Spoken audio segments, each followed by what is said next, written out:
Hello and welcome to the Star Wars Guys YouTube channel where the Force is family. Hello, of course, to Mary Lanning. Thanks for joining us. I am, of course, Master Paul, and we have a slightly different show for you guys tonight where this is basically two streams in one. So, as you noticed in the title and, of course, in the thumbnail, we're going to be talking about the Season 3 premiere of The Mandalorian and giving our thoughts on that. Michael will be joining me with that shortly. And then afterwards, my cousin Trevor, or by his gamer name that you see in the title, Sensei Kushinja Belmont, he's going to be joining us, and we're going to be talking about the Persona series. We're kind of bringing back the beginner series thing that we started a while back. And yes, I know this is something that ordinarily should go on the gaming channel, but we decided to do it tonight here and just kill two birds with one stone. So, with that said, let's go ahead and actually, before we get into Mando, let's real quick address something that has kind of been floating around and causing a bit of a stir up. And that is some comments that Dave Filoni, one of the creators of The Mandalorian, recently made. So he's made he has made two comments that have kind of not sat right with at least certain people within this community. And I've got an article. Yes, this was covered last night on Echo Base Network, but we're going to go ahead and cover it here too. So this is an article from that says the Mandalorian executive producer Dave Filoni claims Luke Skywalker wasn't a Jedi. And it goes on to say Dave Filoni, the executive producer of The Mandalorian, revealed in a recent interview he didn't think Luke Skywalker was a Jedi. Now, I'm going to go ahead and say this now. This was taken from a video on Screen Rant, and we will be looking at that video and analyzing Dave's exact words. So we'll see whether or not that's exactly what Dave said. But anyways, the article says, in an interview with Screen Rant, alongside a fellow executive producer and head writer on The Mandalorian, Jon Favreau, the two discussed the Darksaber and whether Grogu was the first Jedi Mandalorian since Tar Vizsla, and whether the Darksaber is tied to Grogu's destiny as well as Din Djarin's. Favreau initially responded with saying, "That's interesting. That would be a very smart literary device." Filoni added his thoughts, saying, "Yeah, interesting. These are very good questions." Let's see real quick. Favreau then seemingly posited that Sabine Wren might be considered a Jedi Mandalorian, the assumption being he's basing it off the training she received from Kanan on how to wield the Darksaber. Let's just time out right there for a second. No, Sabine would not be considered a Jedi Mandalorian because she only was taught how to wield the Darksaber. She was not taught how to use the Force. In fact, yeah, we'll go off on this side tangent. Let's go ahead and just real quick react to that clip of Kanan teaching Sabine how to use the Darksaber. So I am going to do like EBN does, and we're going to pause it every so often for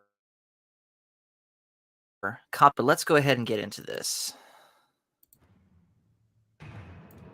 So here's their training. Remember the forms Ezra taught you. Take ready position. We'll start slow. 1. Okay. Notice what he said. Take note of the forms taught to you, and we'll start slow. He said nothing about feel the Force flowing through you, trust your instincts. Like, for example, Ben Kenobi was saying to Luke as he was training Luke on board the Millennium Falcon in A New Hope. Remember, a Jedi can feel the Force flowing through him. You mean it controls your actions? Partially, but it can also obey your commands. We don't get anything like that here. Let's continue. 2, 3, 4, 5, Pause for copyright. 6. Faster. 1, 2, 3, 4, Okay. 5, 6. 1, 2, 3, 4, 5, 6. I will say this, though. I did like that sequence of events that played out there where Kanan was just drilling these different moves into Sabine. And it kind of reminds me of when I met Felix Quiros down at ICC, and he, who actually has taken lightsaber training, was showing me some of the different sequences that he learned while doing that. So I thought that was pretty cool. You're making it easy on me. Ready position. Again, still no mention of the Force. 1, 2, 3, 4, 5, 6. The blade feels lighter. You're connecting with it. It's becoming a part of you. I liked that right there, where she said that the blade feels lighter, which is a contrast to what Din Djarin was saying in episode 5 of Book of Boba, where he was commenting on how the blade felt like it was getting heavier and heavier. Now, we don't know anything further about that, so we'll see what happens. I know he's going to use the Darksaber more in season 3, so we'll see whether or not he starts getting used to it. But we'll continue on. We're not going to watch the whole thing, but we'll continue on just a little bit further. But you cannot rely solely on the blade. Oh, hold on. I could be proven wrong here. Let's see what comes next. You must use all your skills together. Ready position. Okay. You cannot rely on the blade. You must use all your skills together. No mention of the Force. So, I think that has proven my point well enough that yes, it could have been very well just Jon Favreau and Dave Filoni ideas, but based off of what we just saw there, no, Sabine would not be considered a Jedi Mandalorian because she was not taught to use the Force. So, in fact, Filoni even says it right here. Kind of picking up where we left off, Favreau seemingly posited that Sabine Wren might be considered a Jedi Mandalorian, the assumption being that he's basing it off the training she received from Kanan on how to wield the Darksaber. He said, that doesn't happen that often, though I would argue that Sabine's maybe a little bit. But then, Filoni retorted, I don't know if I'd call her a Jedi, though. The interesting question is how you define when someone is a Jedi. That's the real question, because the Jedi is a way of training, it's a way of philosophy and being. Remember that Filoni said that. But as far as right here, I don't know I'd call her a Jedi. No, she's not. Favreau then responded, well, Grogu trained with a Jedi. It's here. Here's the big one. It's here that Filoni claims that Luke Skywalker wasn't actually a Jedi. He tells Favreau he trained when he was young, and so did Luke. Yoda didn't confirm that he was a Jedi, remember? He says, oh, you think you're a Jedi? Not so fast. You have to pass the trials. But then Favreau corrected Filoni, saying, but he also said, you'll be the last Jedi when I'm gone. In Return of the Jedi, Luke returns to Dagobah and tells Yoda, I've come back to complete the training. Yoda responds, no more training do you require. Already know you, that which you need. Luke answers, then I'm a Jedi. Yoda replies, oh, not yet. One thing remains. Vader. You must confront Vader. Then, only then. A Jedi will you be, and confront him you will. At the end of their conversation, Yoda tells Luke, Luke, when gone am I, the last of the Jedi you will be. Luke, the Force runs strong in your family. Pass on what you've learned. Luke, there is another Skywalker, which we know now, of course, was Leia. Luke does indeed confront Vader by the end of the film, and while he faces the temptations of anger, fear, hatred, and the dark side, he eventually rejects them and chooses to die at the hands of the Emperor rather than serve the dark side and him. This choice leads Vader to take decisive action. He attacks the Emperor and throws him down the Death Star's central shaft, where Darth Sidious perished before expanded universe authors tried to resurrect him through cloning, a plot Disney chose to resurrect for The Rise of Skywalker. We'll be talking about that much further down the road when we get back into our EU book discussions, which we are going to mention that tonight. I put out a poll last week saying, now that we're done with the Thrawn trilogy, where should we go next? And that poll, by the way, is still up. You still have time to vote. But at the end, I'm going to be reacting to those results, and we will have our roadmap from there. What makes this even more galling is that The Mandalorian does indeed depict Luke Skywalker as a Jedi. In Season 2, Din Djarin's entire mission is to take Grogu to the Jedi. He initially makes contact with Ahsoka, who refuses to train the child. Rather, she sends them off to Tython. Excuse me. Ahsoka explains, if he ever reaches out through the Force, there's a chance a Jedi may sense his presence and come searching for him. Then again, there aren't many Jedi left. As it turns out, Luke Skywalker shows up in the season finale looking for Grogu after he reached out through the Force on Tython. Nevertheless, Filoni responds to Favreau. That's interesting. We've seen a few more pop up. This is all we do, by the way, sitting around the table. Get the whiteboard. This is where he's joking around. Favreau concludes the question, we'll drag other people into it. This is what we get paid for, and we'd be doing it at the lunchroom in our schools. Fortunately, Favreau was there to correct Filoni on this glaring error. But maybe instead of getting a whiteboard where he's putting down his own thoughts, he should actually roll out the films so he knows what actually happens in Star Wars continuity. Now that we have reacted to that article, let's go back and just hear the conversation for ourselves, because it's one thing to read it. It's another thing entirely to actually hear it. So I believe this is the one right here.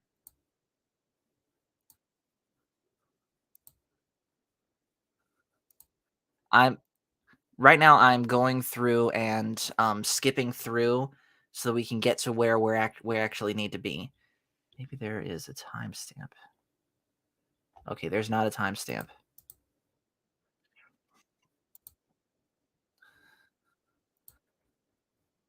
Okay, so here we are.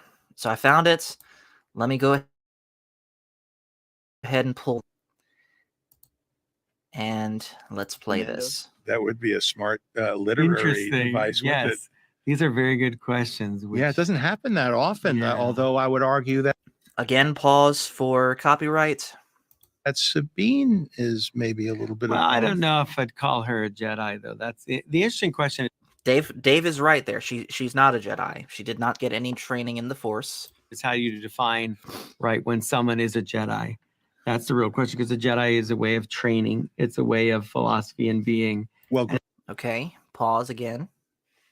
Grogu So, definitely remember, trained with a Jedi. He was as much as trained I- when he was young, right? And also with However, Luke. Luke trained, and then Yoda didn't confirm that he was a Jedi. Remember, he says, "Oh, you think you're a Jedi? You not so fast." But then he also he said, had to when, pass his when you're gone, trials. you'll be the last. You'll be the last Jedi. when I'm gone. I'm gone. So it's interesting. It's like, But we've what seen a is the few more moment? popped up.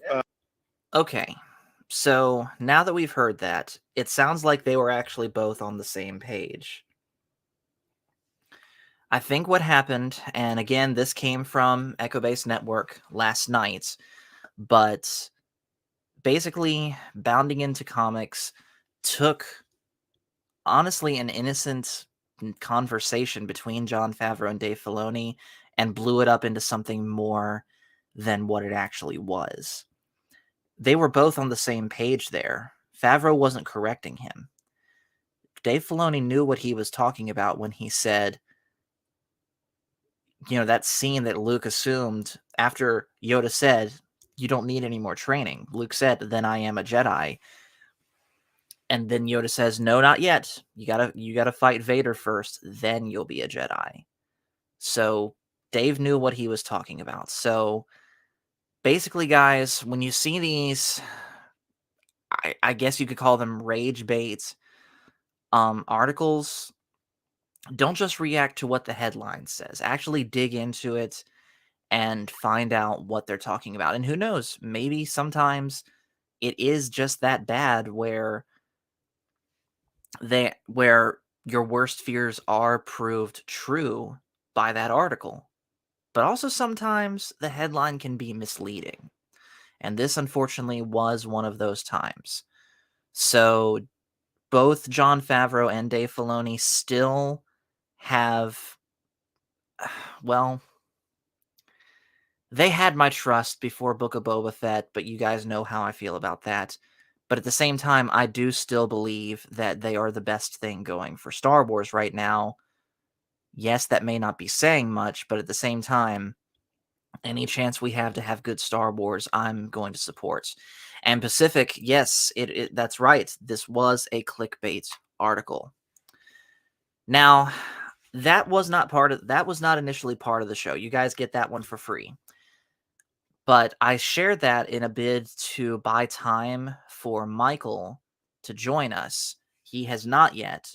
So I'm going to go ahead and get into my thoughts on the Mando season premiere.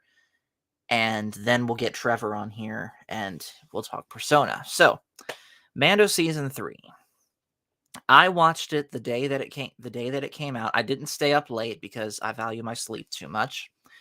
But that morning, pretty much as I was getting ready for work, I did watch it. And overall, I did like the episode, but I was not exactly blown away by it. I thought it was just pretty good, like a 7 out of 10. And excuse me, pretty much the biggest reason why that is because unlike the Mando season 2 premiere, and especially the Mando season 1 premiere, we were not given any sort of big new reveal that basically sets the tone for the rest of the season. Go back and look at how the Mando season 1 premiere and the Mando season 2 premiere ends. Mando season 1 ends with the reveal of Baby Yoda. Mando season 2, the premiere, ends with the 100% confirmed that Boba Fett is still alive. And you see that and you're like, oh my goodness, what are they going to do next? And there really wasn't, at least that I could see, there really wasn't anything like that in the season 3 premiere.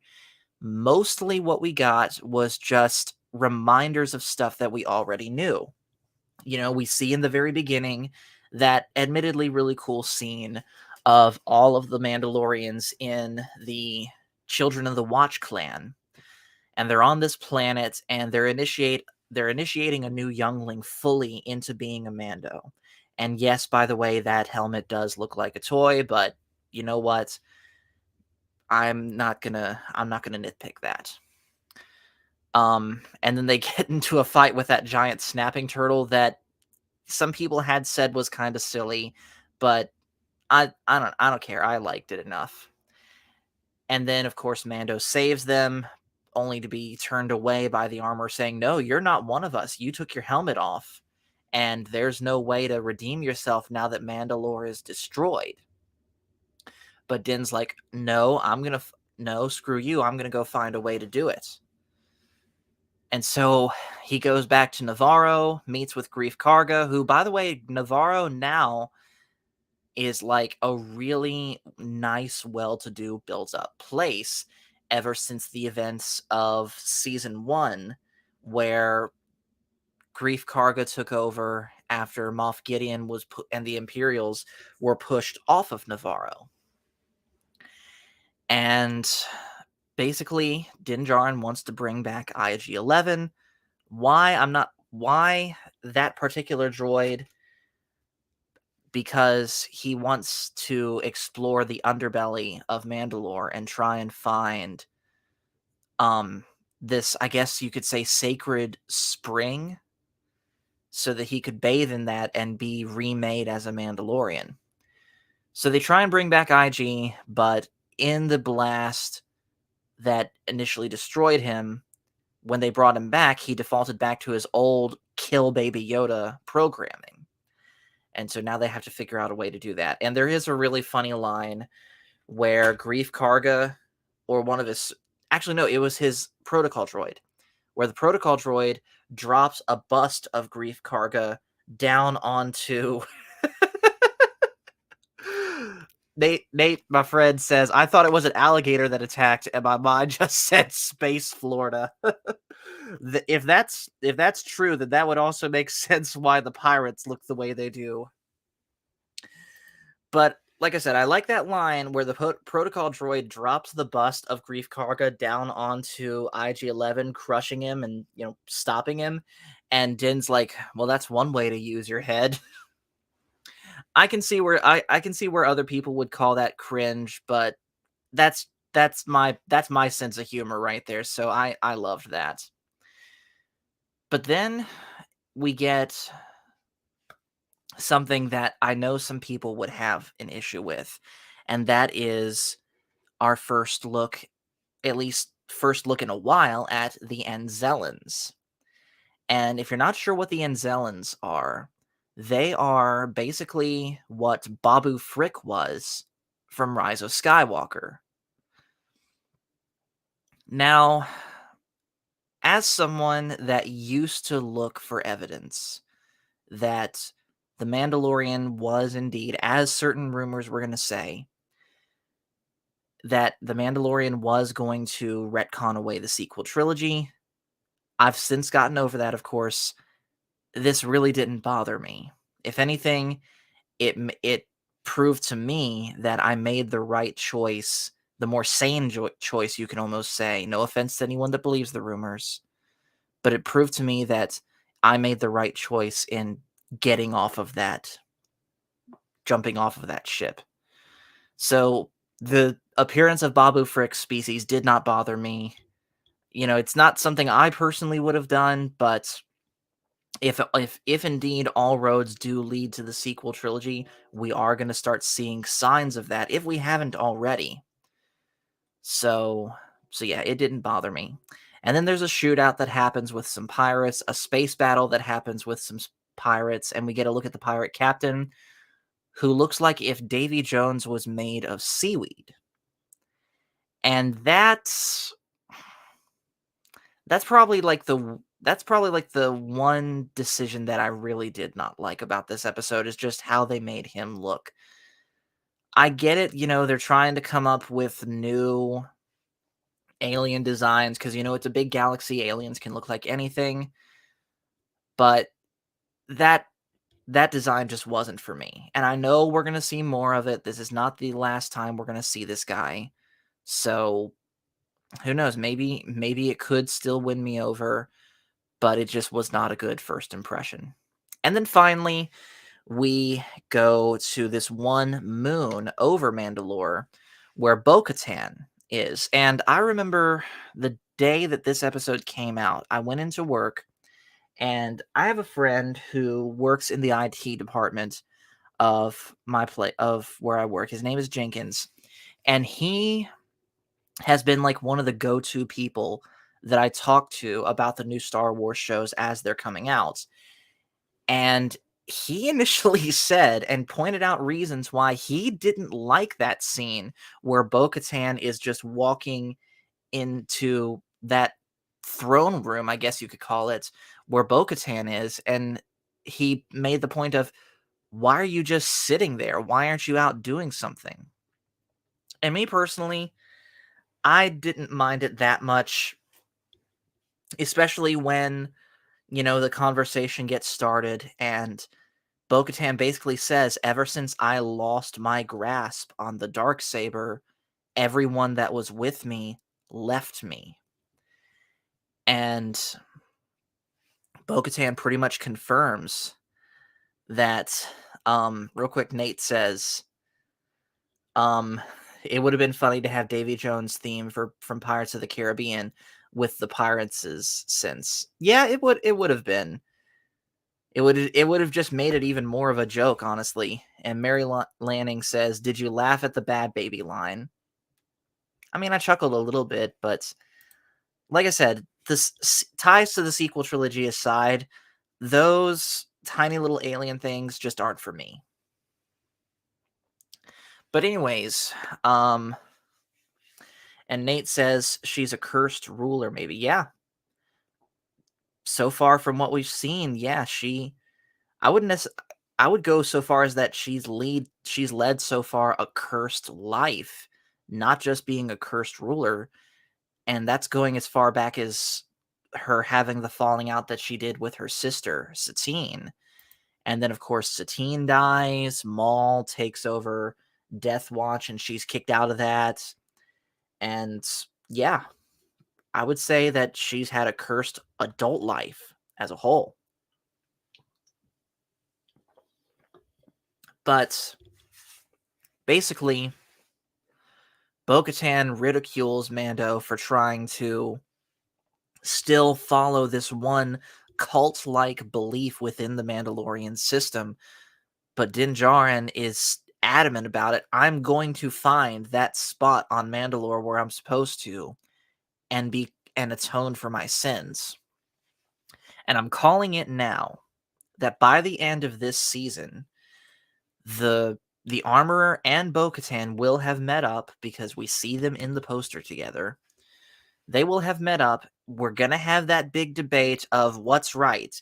Following the stricter ways of the Mandalore where you don't remove your helmet, or perhaps letting certain traditions go and it's okay to remove your helmet sometimes. Well, and I think by the end of it, Din Djarin is going to be like, you know what? Perhaps tradition for tradition's sake is stupid. And if I truly am the leader of the Mandalorians, maybe maybe it's time to start doing things my way instead of the ancient way. I'm calling it here. That is my prediction, at least as far as that plot point for the rest of the season. So like I said, I give this overall a 7 out of 10. And I will, of course, be watching the next episode when it comes out. And speaking of that next episode, this is where I'm going to kind of turn real quick to that poll that I put up last week regarding where we're going next with our journey into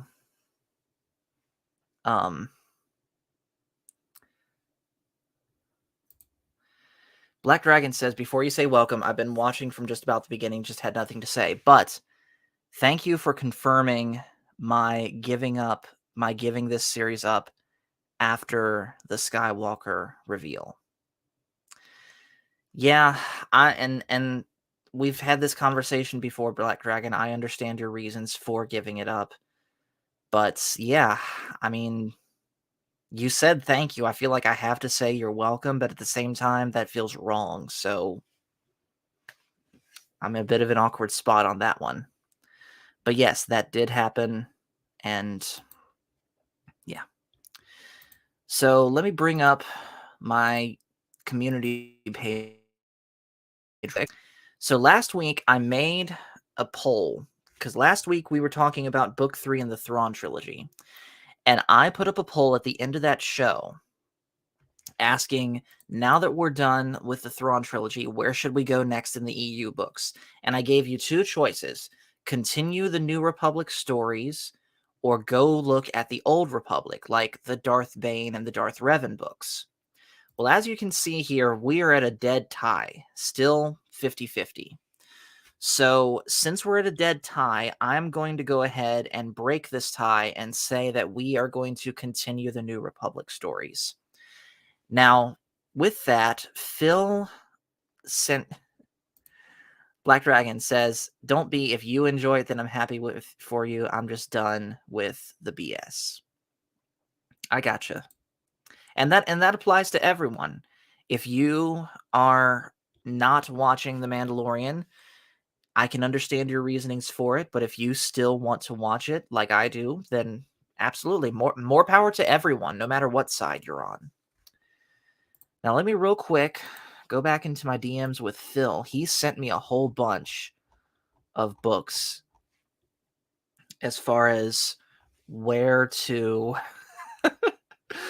We talk trash to each other in our DMs a lot, but he sent me a list of books to go for next after the Thrawn trilogy. I'm just trying to find where that was.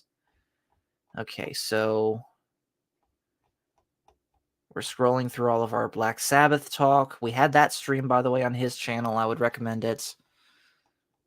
Where is it? Okay. So, Shadows of the Past, Visions of the Future, Outbound Flight, Survivor's Quest, Allegiance, Tales from the Empire. I think Shadows of the Past is where we're going next. Let me just double check that that's indeed what happens next after the Thrawn trilogy.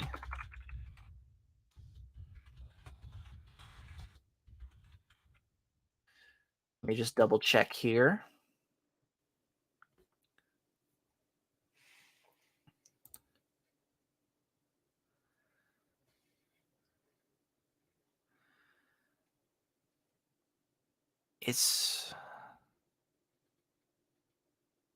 Hold on a second. It's not... I know it's not the Truce at Bakura, because that takes place before the Thrawn trilogy. Luke Skywalker and the Shadows of Mindor?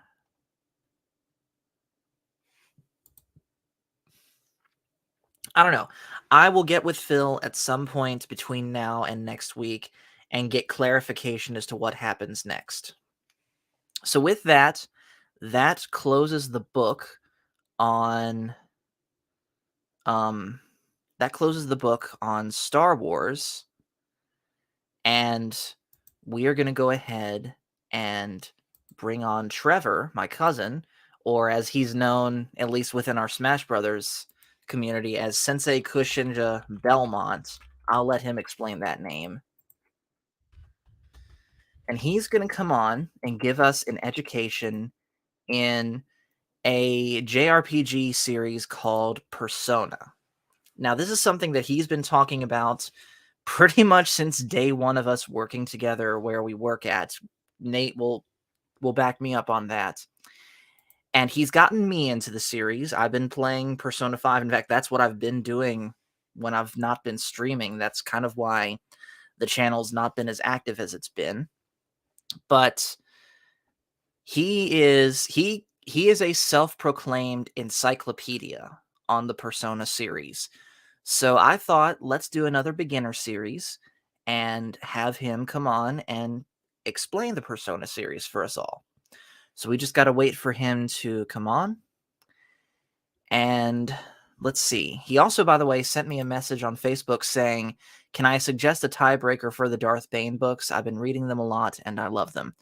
I will definitely get to the Darth Bane books eventually. But I think right now, since I'm... Oh, there he is. And let's bring him on now. So everyone, please give a warm Star Wars guys welcome to Kushinja. How are you? Hello, I'm good. How are you? Doing well. Real quick, can you turn on some more lights? You're a little bit dark.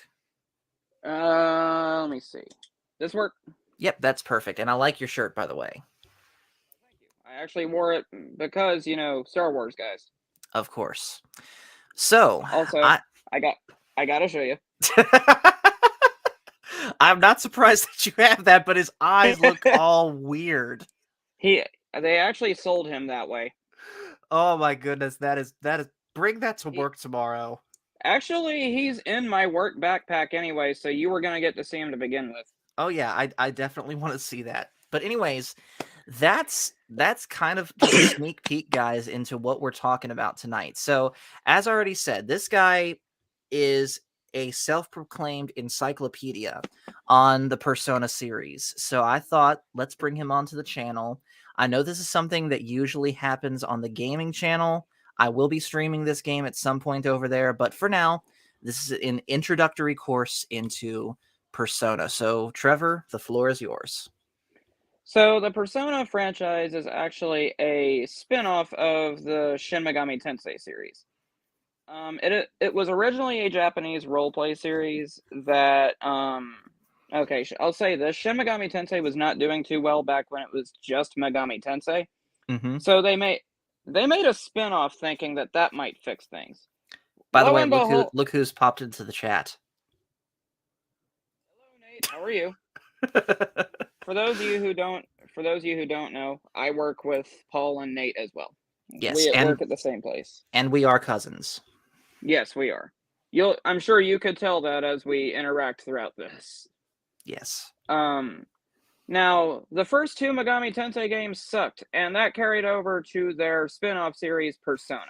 Persona 1 and 2, we only talk about them when we say we don't talk about them, as I've told Fair enough. Master Paul plenty of times. Yes, we talk I about pointed the this wrong all way. the time at work. So if anything, this is kind of like a repeat of our work conversations.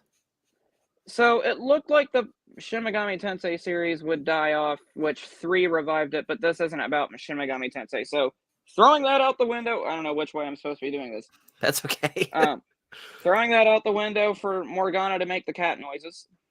Mm-hmm. And so then it looked like the Persona series was going to die. And then, lo and behold, the third game in the franchise, or rather the fourth game in the franchise, saved it.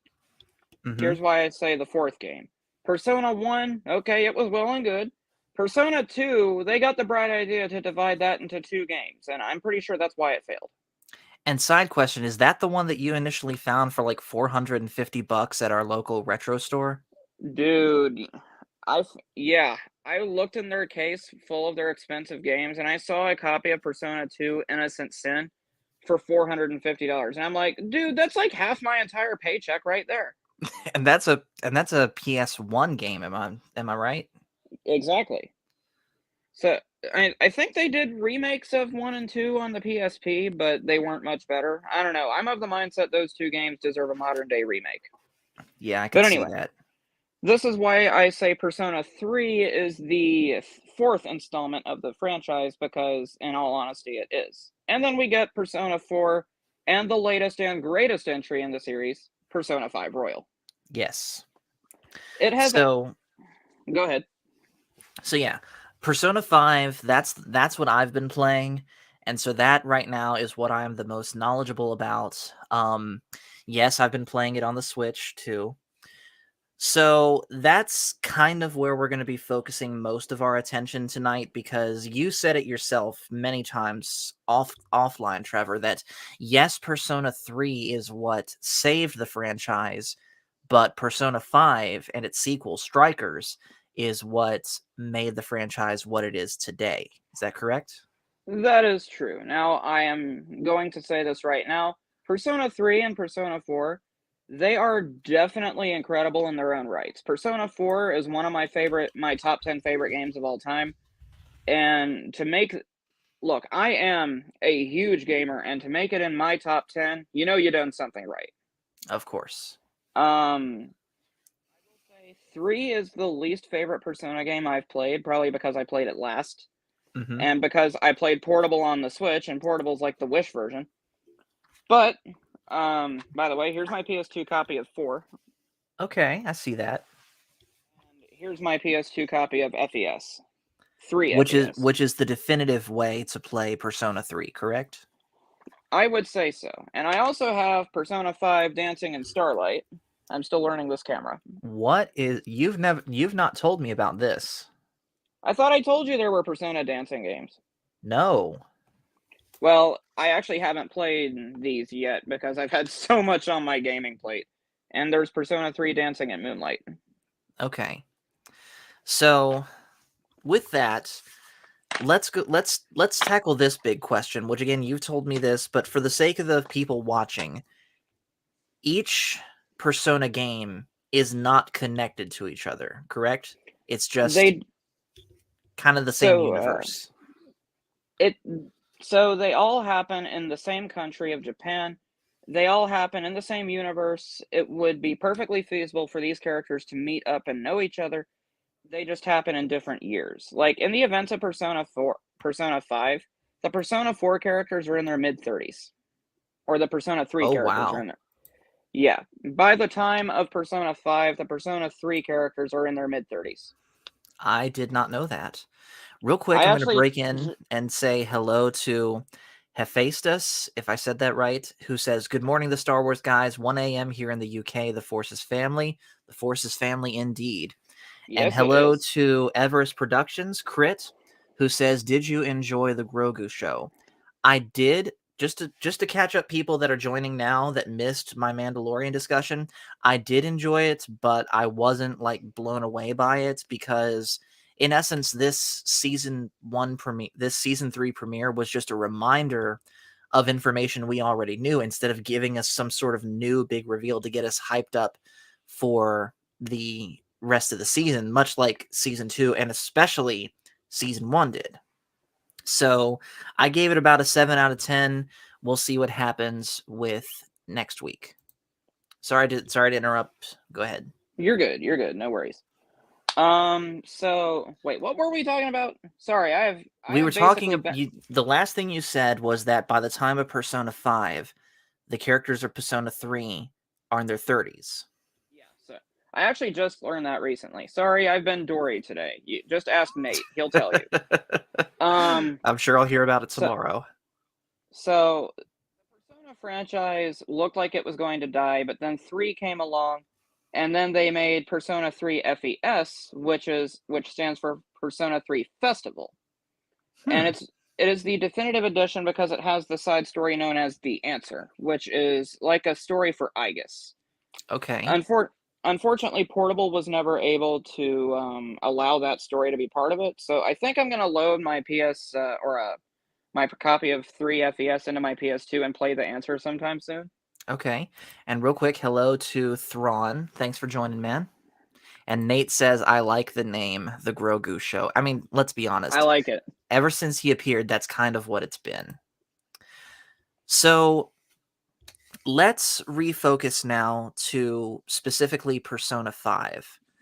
So Persona 5, the premise behind it is you play as a character that has a criminal record that's undeserved. You move to this new school, meet a whole new cast of characters, and find that you have the ability within this alternate world called the metaverse to change the evil, distorted hearts of these really corrupt people. Is that about a good summation of it? I would say so, yes. So basically, for a spoiler, well, minor spoiler, but not spoiler enough to where it really matters. Mm-hmm. The protagonist. Okay, so this is typically how Persona games begin. Usually, the protagonist has some underlying reason why they are where they are. So, Right. for example, the 3 protagonists, his parents die, and then 10 years later, he comes back to that same city.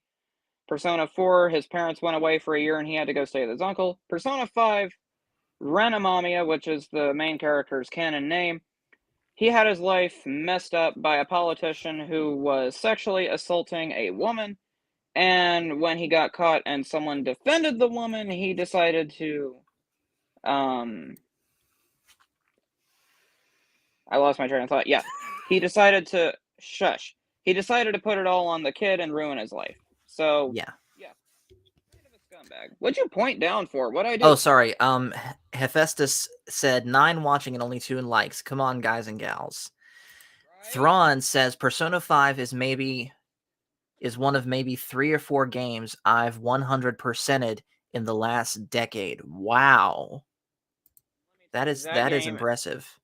That game is truly difficult to 100% because you have to do everything flawlessly.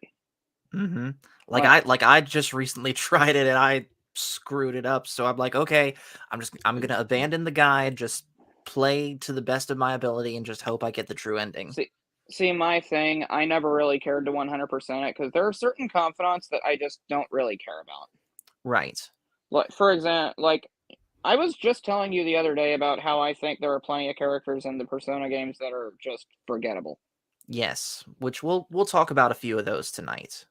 Yeah. So with that, let's talk about Phil McCracken. By the way, Trevor, this is Phil.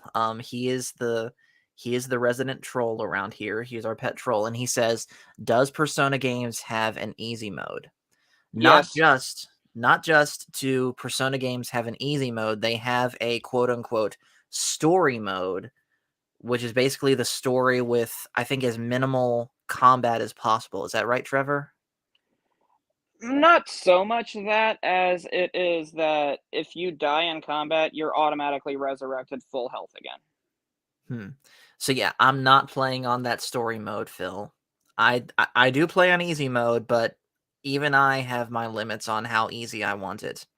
Thrawn says I had to New Game Plus solely because I couldn't win the lottery, and Thrawn saying easy mode. Come on, we play veteran and hardcore here.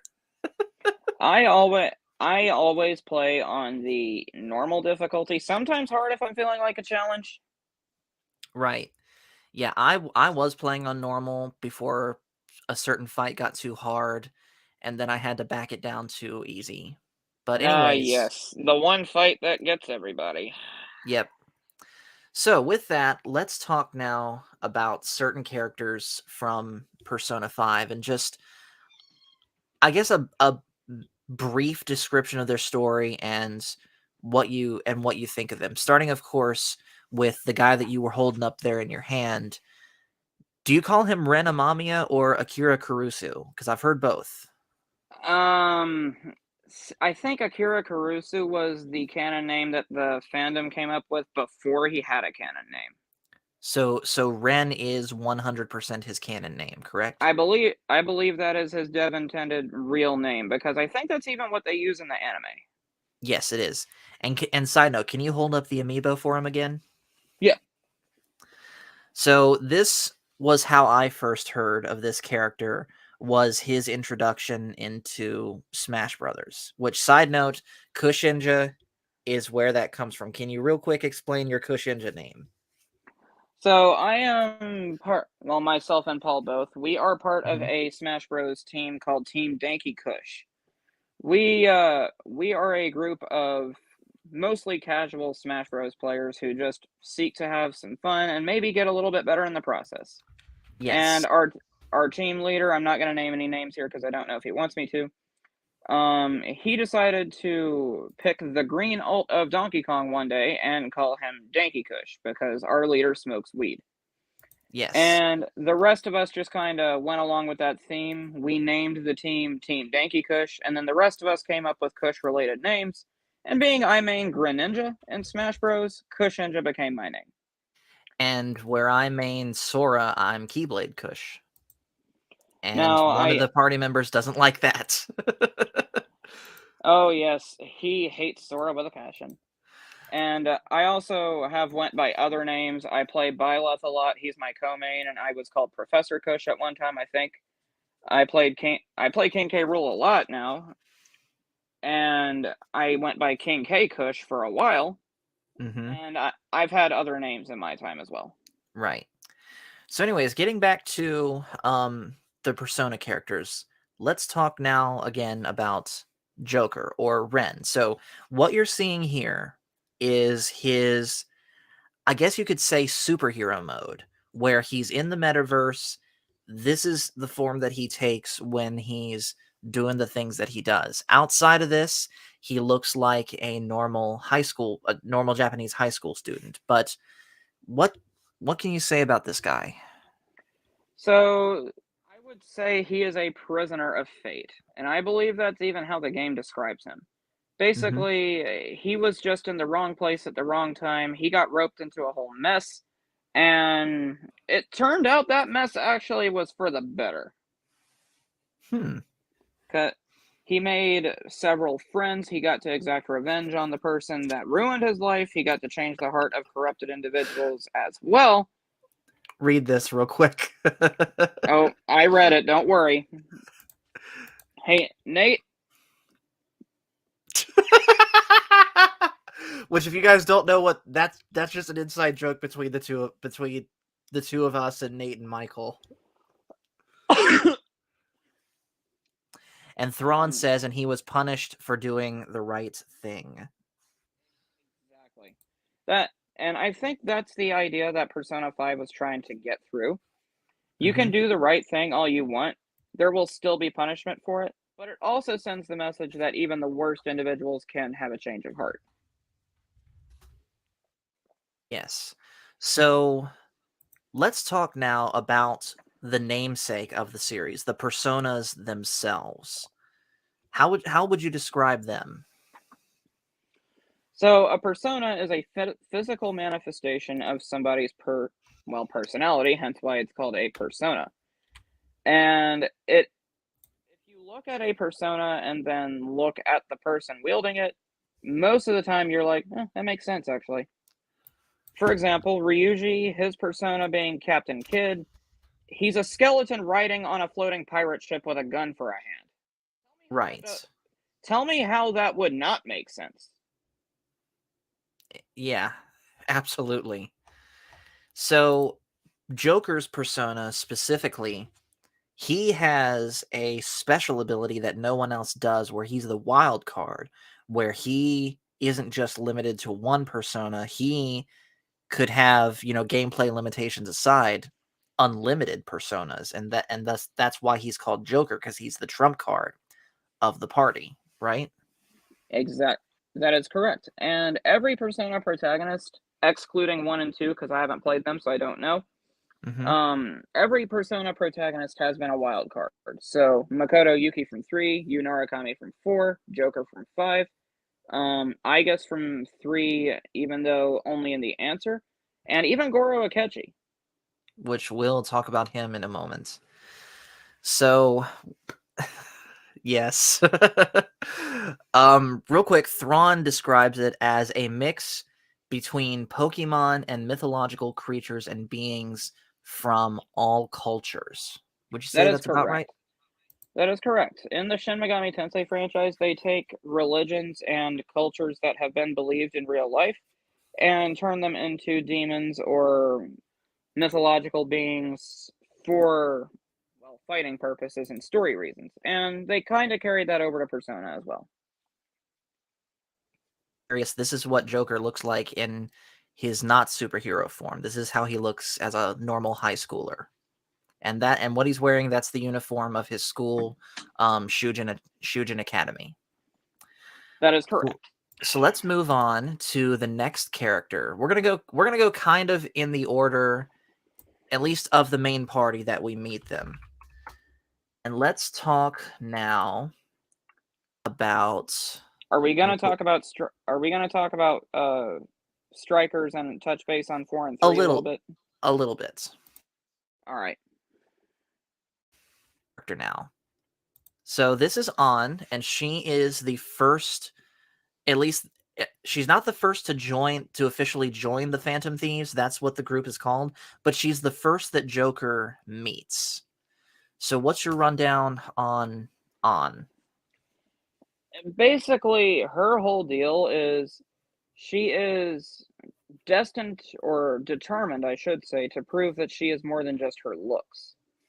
See, most people who look at An, they default to thinking, oh, she is just, how to put this cleanly, she's just pretty. I'll put it that way. Okay. And her main goal is to prove that she is way more than that. And I would say she did it. Yeah, she did. And then the form that she takes, I'm not going to show it on screen because I want to keep this as family friendly as possible. Nothing bad about it, but you can also see where there's a less than innocent aspect to it. But basically, her persona is that of Carmen, which Carmen What do you know exactly about that, Trevor? See, I don't actually know what culture Carmen was derived from. But the story is So, that she's basically this femme fatale dancer, right? pretty much, who knows fire and healing skills, and I believe certain buffs and debuffs. I don't know. I never really used Anna in my party much after I got Makoto. Makes sense. See, she is a decent healer, but Makoto is leagues better. Yes. Now, there is one aspect of On's story that we do need to talk about, and this is a spoiler. Actually, you know what? Let me play the official clip just in case. You like that, Trevor? I didn't hear it, huh? I'll show you again.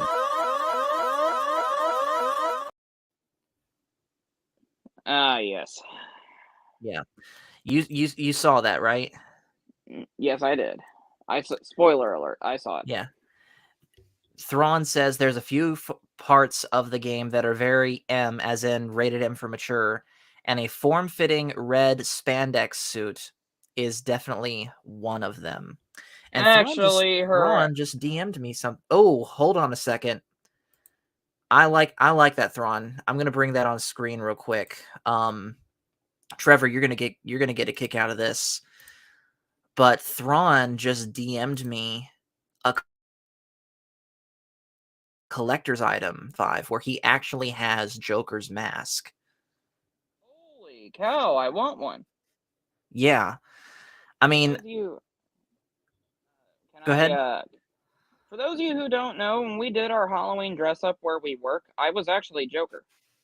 Yes, he was. This was before I knew anything about Persona 5, so I did kind of tease him for it. And side note, I was Commander Riker that day. And this year, if we're still together at work, he's gonna dress up as Skull, and I'm gonna dress up as a Jedi. But anyways, there is an aspect of On's story that we do need to talk about, and this is one aspect of the game. It's early in the game, so yeah, spoiler alert. But at the same time, it's early in the game. It's not like we're spoiling the end. There's an aspect of On's story that very much ties into her character and why they're taking on the first villain of the game. So there's not well, there is one overarching villain, but there's other villains that you have to face down in order to get to that point. And the first one that you're facing down is a gym teacher from the school that Joker and On and everyone else goes to, that goes by the name, his name is Kamoshida, and he is a former Olympic gold medalist in volleyball, but he's let that fame get to his head to the point that he acts like the school is pretty much his castle. He can do whatever he wants, including physical corporal punishments on the male students and assaulting in a certain way, if you get what I mean, the female students. And there's this one female student named Suzui Shiho, who is On's best friend, who was on the receiving end of both of those types of assaults. And we see, again, I'm not going to say exactly what happens, but let's just say we see her walk off a certain edge. And that is On's motivation for joining the Phantom Thieves, so that she could get back at Kamoshida and make it so that no one ever had to do that again. Again, further proof that there's more to On's character than just her looks. She actually does care about people. Very much so. And side note, when I saw that scene for the first time, that was probably the most shocking thing I had ever seen in any video game. Persona 5 definitely knows how to hit you where it hurts. Mm-hmm. Thrawn in the chat says, honestly, that really made me invested in this game. That part of the storyline felt very viable. I've heard stories like this in real life to varying extents. Unfortunately, no metaverse justice. Yeah. Exactly. Like I've been Also, watching. Go ahead. quick. If I appear to be talking out of just one side of my mouth, I apologize. This part of my mouth still hurts from having dental work done, so I'm trying to not Oh. hurt. I'm trying to not hurt as much as possible, so I'm sorry about that. No, If it's I look a fine. little weird. As far as that goes, you sound fine. The only issue, and I think this is just on your AirPods, is that sometimes you'll fade in and out. That's the only issue. My love interest. I don't know if I can say her name on stream. My love interest gave me these, and one of the issues they have is they distort every now and then. Okay. All right. But like I said, it's not catastrophic, so we can deal with it. Also, get your dirty foot off the camera. I'm sorry, I'm sitting on my I'm bed kidding. right now. I'm kidding. Anyways, let's move on now to the next character, that being Ryuji, or Skull, AKA Vulgar Boy. aka you. He is not me.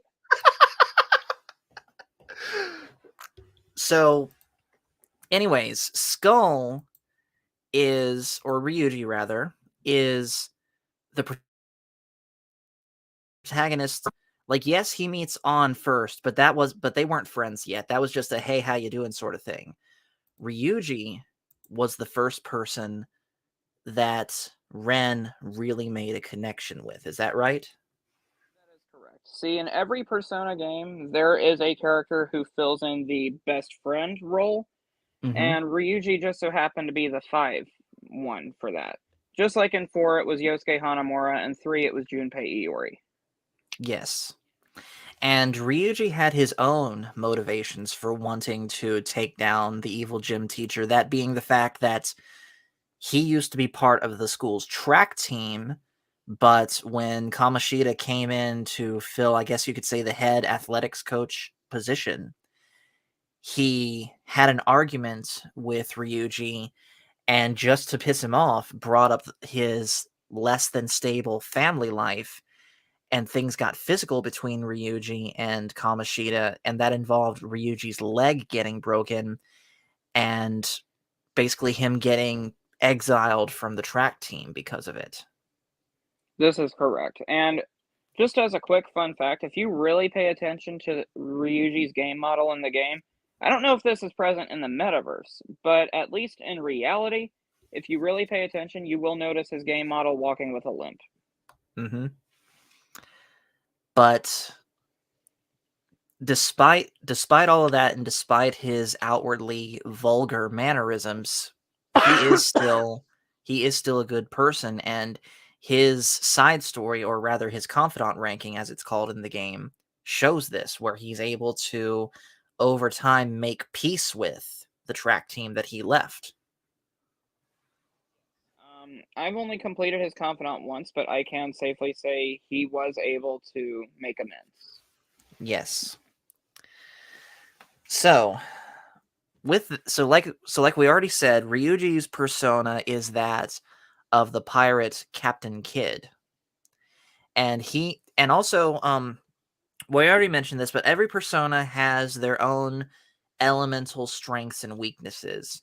Joker's was curses, On's was fire, Ryuji's is electricity.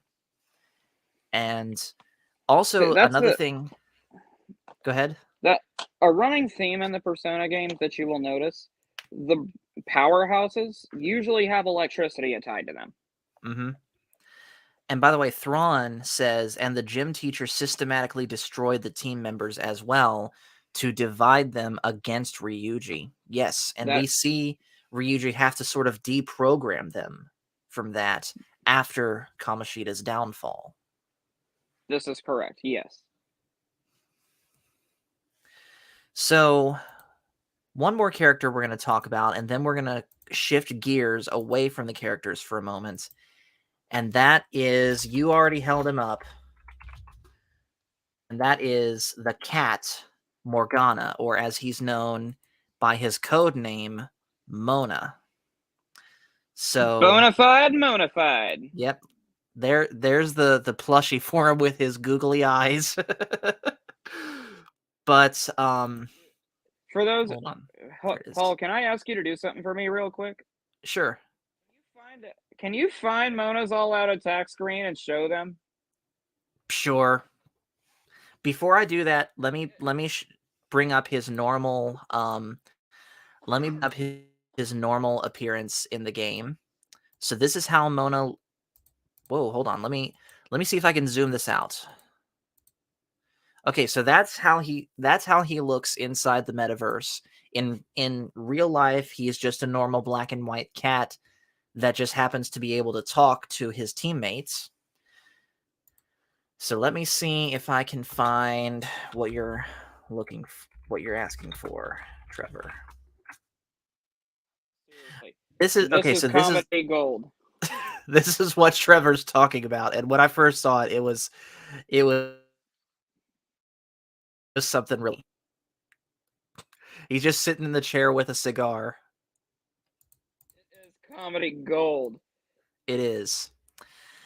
So early on in the game, Morgana serves as the most experienced member of the Phantom Thieves, and basically he is how you learn what a Phantom Thief is. And let's talk about that for a second and talk about basically what our palace is, what our treasures, basically what is the Phantom Thieves' ultimate goal. We already said it was to change the hearts of bad people, but more in depth, what does that look like? Morgana realizes that there are some truly wicked individuals out there, and one of his goals would be to change their hearts. Another goal of his is to prove that he's human and find out exactly what he is and why he's there. Yes. So, in a roundabout way, I guess you could say he starts off just using the Phantom Thieves, but as time passes, he's just like, oh, I actually want to be with these guys. Yes. So, Morgana's persona is Zorro, and he uses the wind element. He does. And like I said, early on go ahead. Zorro is actually a character from a pulp writer, Johnston McCulley. He is a masked outlaw who is known for defending commoners. And I think, given that description, that fits Mona pretty well. Yeah. And again, getting back to the idea of what the Phantom Thieves are doing, Morgana serves, especially in the early game, as our lesson into what the metaverse is, how to change someone's distorted heart. And basically the way it works is if a person's heart is distorted enough, they create something called a palace where their surroundings around them in the metaverse become this weird twisted version of themselves based on how the person sees them. For example, Kamoshida saw Shujin Academy as his castle. So how does it appear in the metaverse? As a castle. And correct. So how do you change his heart? You steal his distorted desires, which manifest themselves in a treasure. And the treasure changes form depending on the person. Kamoshida's was at first a crown before it morphed into a gold medal. Someone else's might be a painting. Someone else's might be a briefcase of cash, and then, so on and so forth. And so what you have to do is steal that treasure, and the palace crumbles, and that forces a change of heart in the person, which causes basically their conscience to get the better of them, and they have no choice but to openly admit their sins. Exactly. However, there is a dark side to that, where within these palaces exists a shadow version of the person themselves. So inside Kamoshida's palace was a shadow version of Kamoshida, which is basically all of his negative attributes personified. And if you destroy that shadow, you basically destroy the man. Like there's this one running there's this one running thread throughout the whole game of these mental shutdown cases that where basically people quite literally lose their minds. Would you like to talk a little bit about that real quick? So in the Shibuya area, there were a number of mysterious occurrences where people would go nuts out of nowhere, or they would just, well, as the name implies, shut down. Like Mhm. their eyes would roll back into their head, black blood-like substances would ooze out of their eyes and their mouth. They would get really pale and then just up and collapse, and they're dead. For a Yes. very long time, it was unknown what these causes or what caused it, and it And I'm was going to a stop you panic, there. I'm going to stop you there because we'll talk about what caused it when we talk about a certain character. Okay? Yeah. So with that, the whole point of a palace is not to destroy the shadow, but to steal their treasure. So with that being said, let's move on now to the next character that gets introduced at Evil Gym Teacher arc, and that being Fox, aka Yusuke Kitagawa, aka the most random character in the game. This dude straight up bought lobsters with his last bit of money just to admire their form. And it was an amazing cutscene. But honestly, it is probably the funniest moment in the game, if not top 10. Yes. But in all seriousness, Yusuke goes to a different school. He is an art major who basically art is like his sole number one obsession, even above pursuing romance. Like it's not uncommon to just see him doing this all the time. Yes.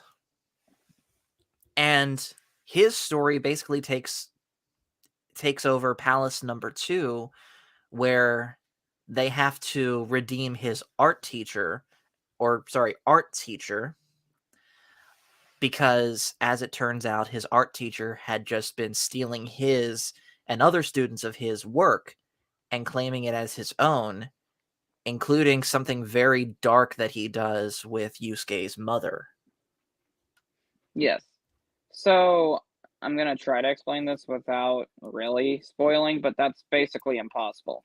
Mm-hmm. At this point, if you haven't played Persona 5 at this point, it's your own fault. The game's like 10 years old now. I'm going to play the clip just one more time, just in case.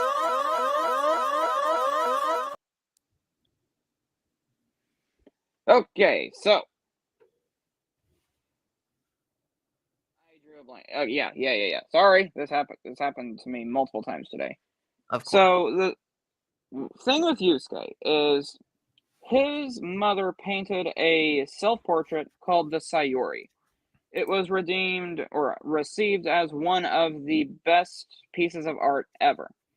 It was also filled with mystery. Why? Because she had her arms down like this, and there was a puff of smoke painted over it. Mm-hmm. And logic tells you when a woman's holding her arms like this, it's probably a baby in her arms. Yeah. But people didn't see that. And Yusuke, I'm not going to say he worshipped it, but he really respected that painting. Yes. So, and his mentor, Ichiryusai Madarame, yes, very complicated name. Mm-hmm. He was able to take that painting after Yusuke's mother died and basically claim it as his own work. And he also was using students for his own gain, paint this and then let me take credit for it. And the only one that didn't have the guts to leave him was Yusuke. Until the Phantom Thieves Until the Phantom Thieves intervened. Until the Phantom Thieves show up, slap him in the face, be like, get a grip on yourself, and boom. Yes. Thrawn, real quick, says, if I missed this, I'm sorry. But did you guys talk about the whole relationship system as a core part of the game and all the NPCs and how they factor into the story? Not quite yet. We're going through the main party members. Black Dragon also said... Oh, go ahead. I feel like we are going to touch base on the confidant system, though. We are. We're not going to go through every single one because even I don't know that. But we'll basically I'm not planning on it. We'll just go through like a brief, like, how does it work? Black Dragon, by the way, says, wow, just found out that Norfolk Southern Railroad is having a bad month. I'm sure, especially after what happened with East Palestine. And hello to Nova Vaughn, who, by the way, I like the new picture there, who says, what's going on? Just a quick pop in as I'm in the middle of an activity. So once again, for those that are just now joining, I've already done my review of the season 3 premiere of The Mandalorian, which again, I'll say it here.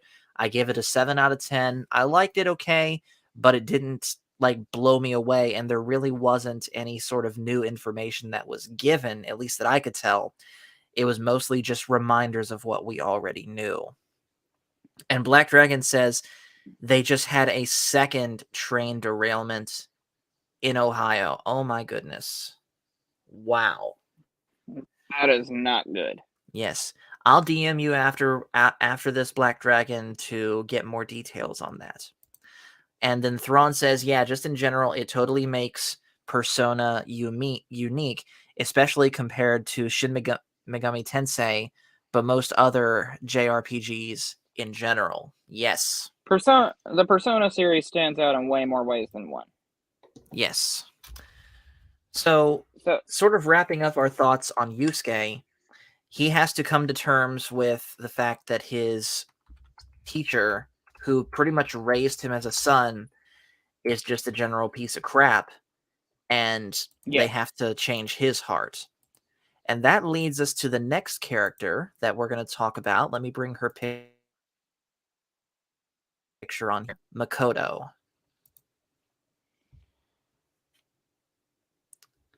So, what's your take on her? Makoto Nijima is, to my understanding, the fan favorite of the game, and I do understand why. I mean, her persona is a bike. Like, come on, motorcycle persona. Who doesn't love that? Yeah, that is definitely true. When I first met her, Go ahead. When I first met her, I did not get biker vibes. And seriously, why did Ryuji want to name her shoulder pads? What's wrong with him? I mean, look at the shoulder pads she's wearing. So, could you imagine in battle, shoulder pads, attack? Yeah, that's what you call someone when you want to tease them. Exactly. But anyways, in outside of the metaverse, Makoto is basically the model student at Shujin Academy. She is student class president. She initially is tasked by the principal directly to find out who the Phantom Thieves are, because the actions of the Phantom Thieves are causing all of this news coverage to come upon the school, and not necessarily in a good way. But then as it turns out, due to getting wrapped up with a mob boss, she ends up joining the Phantom Thieves as they endeavor to change that mob boss's heart. Exactly. Now, I think she never did intend to. Are you going to play your spoiler warning thing real quick? I've done it enough. Go ahead. Just say it. So, I don't think she ever really intended to rat out the Phantom Thieves. But I don't think she intended to join them either. I do honestly believe that she supported what they were doing prior to joining. Yes. She's one of those characters that you can tell she puts on this hard case, strong face, throw everyone off, but after it all, she's just like this cool person that, you had the wrong idea of. Right. Hephaestus says, as someone with a forge, the opening scenes of The Mandalorian were excruciatingly bad. For the episode of the whole, I'd give it 7 out of 10 at best. Yeah, that's about where I'm sitting with it too. Although I didn't, as you have experience with a forge, so I get that. As someone that doesn't, I didn't mind it. But anyways, Mary Lanning also says, Buffalo, New York just lost one firefighter, will be 1 week ago. Oh no. That's not good. Yeah, so of course, prayers and support to the family of that firefighter. So with that, most definitely. Let's on now, and we're going to kind of rapid fire through the rest of these, and we're going to talk about the tech genius of the Phantom Thieves, Futaba. Futaba, if Okay, so full cards on the table here. My favorite character so far in this whole game is An, but Futaba is a very close second just because of how funny she is, especially when you put her and Yusuke together, right? I mean, do I need to say again the lobster incident? Yes. Where Uh, Futaba tried to grab the lobsters from him so that they could eat him. He's like, no, I just want to admire their form. Dude, bruh, you spent your last bit of money on lobsters that are just gonna die in a couple hours. Yes. Use that for something like, I don't know, food? You're broke as it is.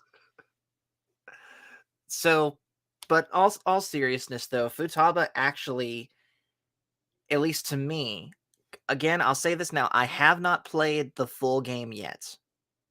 I've played, I'd say, about 2/3 of it, but from what I've seen, Futaba's story had the most touching story to me, where something that we forgot to mention about the palaces is that each of the palaces, with one late game exception, each is centered around the 7 deadly sins. For example, Palace 1, the evil gym teacher palace, is focused around lust.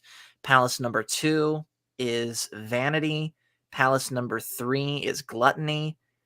And then this palace number 4 is wrath, but not in the way that you think. Basically, Futaba's palace is about her blaming herself for, at least as far as she can remember, and it's important that I said that, as far as she can remember, her mother jumping out in front of a car and getting killed. Yes. So, can you go into a bit more detail about that, Trevor? So okay, so we haven't been mentioning this. Every palace represents one of the 7 deadly sins, save for the last one in the true ending. Mm-hmm. So Kamoshida's was lust, Madarame's is vanity, Kanashiro's is greed, Futaba's is wrath. But not Yes. because of her own wrath. It's because of her misguided perception of her mother's wrath towards her. When in reality, her mother just had a mental shutdown while in the street. Convenient, wouldn't you say? Yes. And Thrawn, by the way, says, oh yeah, I'd forgotten about that. Wonderful metaphors throughout the story like that. I'm guessing he's addressing the whole 7 deadly sin thing, right? I'm guessing. So, and I will say, the boss fight in Futaba's palace is a lot of fun, if not annoying. Mm-hmm. I've told Paul this, but Futaba's palace is my favorite palace because I'm actually a huge buff on mythologies of all sorts, and I also really like Egyptian themed stuff. So Futaba's palace, like, at the moment I laid eyes on it, I'm like, oh my gosh, I love this already. Yes. So, and Paul, let's not forget, while they were driving through the desert, if you get my drift. yes, we can't mention any further about that without breaking the family friendly thing, but yeah, just you'll know what we're talking about if you play that game. Thrawn says yes was in reference to the deadly sin. Also, totally agreed on Futaba's palace plus the puzzles. And here's an aspect we haven't talked about yet, but we can do it now. Plus the music. So everyone on here knows that I am a huge music buff, and both myself and Trevor, we're both big fans of video game soundtracks. And I'm not kidding when I say that Persona 5 has one of, if not the best soundtracks of all time. I will say there are 2 particular video game franchises, well, 3. I'm going to say 3 particular video game franchises that have never missed the mark with music to me. Those being Persona, Castlevania, and Shovel Knight. I'm surprised you didn't say Zelda in there. Zelda is more so about its action adventure. The music doesn't really make it. Fair enough. But I understand what you're saying. And I'll throw Undertale in there as well, even though somebody killed Somebody killed Undertale for me. Its music still Jonathan. Yep. But I love you, Persona Jonathan. And every Persona game since 3 has had an absolutely amazing soundtrack. But 5 is the best. No contest. Agreed. I would show some on here if I could get away with it, but YouTube wouldn't like it for copyright reasons. So I will just say, like, you go ahead. so yeah, if you're curious, seek out the Persona 5 soundtrack on your own, give a few tracks a listen, and you'll see what we're talking about. I will say, like, all of the Palace music themes, they sell the theme really well, such as King, Queen, Slaves for Kamoshida's Palace, A Woman for Madarame's, Price for Kanashiro's, When Mother Was There for Futaba's, You know what? Sweatshop Okay, and you know what? I'll show a little bit, like 10 seconds of it. So give me a quick second. So okay. since I will you say, Phil says, okay, this stream is getting a thumbs down. Skyrim music, hands down. Skyrim's music is good. I will say Skyrim's music is decent, coming as someone who has only played the game for maybe 10 minutes, but has listened to its music online. Right. So I'm just going to show a little bit of this, just enough to whet your appetite. So here it is. Oh man, I love that theme. That's about 7 seconds of it. Like I said, I'm gonna put the link to this in the chat now. If you guys want to listen to it some more on your own time. Mary says, I almost got a. That's not good. I love that theme. Like I think that's my favorite Palace theme underneath Size. Yeah. I will say my two favorite. Living dangerously indeed. Two particular favorite Persona 5 songs though: Rivers in the Desert and Life Will Change. Nothing Life will Will ever Change top. is amazing. In fact, And you didn't know this yet, Trevor. I'm working on learning that on guitar. Nice. But I will say Rivers in the Desert. Oh my gosh, that song slaps. It is.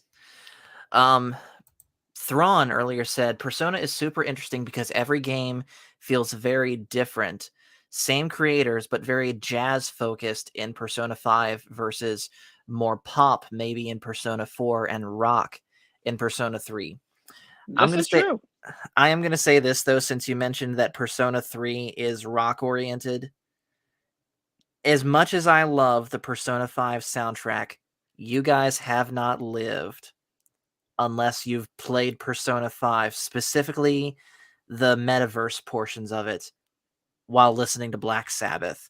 Listening to, say, Sabra Cadabra or Into the Void while going through Kamoshida's palace just makes it a whole different experience.